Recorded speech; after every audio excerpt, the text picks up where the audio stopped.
যেই আন্দোলনকারীরা রাজপথে 1 মাস আন্দোলন করেছে কোনো স্ক্রিপ্ট ছাড়া, অগ্নিঝরা বক্তব্য দিয়েছে কোনো স্ক্রিপ্ট ছাড়া, সেই আন্দোলনকারীদেরকে 3 লাইন পড়ানো হয়েছে স্ক্রিপ্ট দিয়ে। আমাদের আস্থার জায়গাটা ডিবির প্রতি কমে গিয়েছে কিভাবে, যে তাদের স্ক্রিপ্টগুলো এতটা সস্তা কিভাবে হয়। মানে স্বেচ্ছায় একজন মানুষকে তুলে নিয়ে যাওয়া কিভাবে সম্ভব? স্বেচ্ছার সাথে তো তুলে নিয়ে যাওয়ার কোনো সম্পর্ক নেই, আমাদেরকে ফোন দিলে আমরা চলে আসতাম। আর আরেকটি জিনিস হচ্ছে, মানে এটা যে একটা ভণ্ডামির চরম মাত্রা ছিল সেটা পুরো বাংলাদেশের জনগণ এমনিই বুঝে গিয়েছে।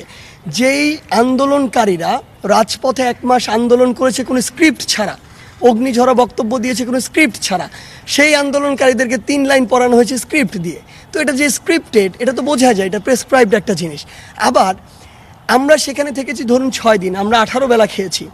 1 বেলা খাইয়ে সাথে সাথে সেখান থেকে বের হওয়ার আগে যখন আমরা জানতে পারি সোশ্যাল মিডিয়া সেটি ছড়িয়ে পড়েছে, তখন সেটিও যে ইন্টেনশনালি করা হয়েছে এবং আমরা ভালো ছিলাম এটি দেখানো হয়েছে, সেটাও যে প্রেসক্রাইব সেটাও বোঝানো যায়।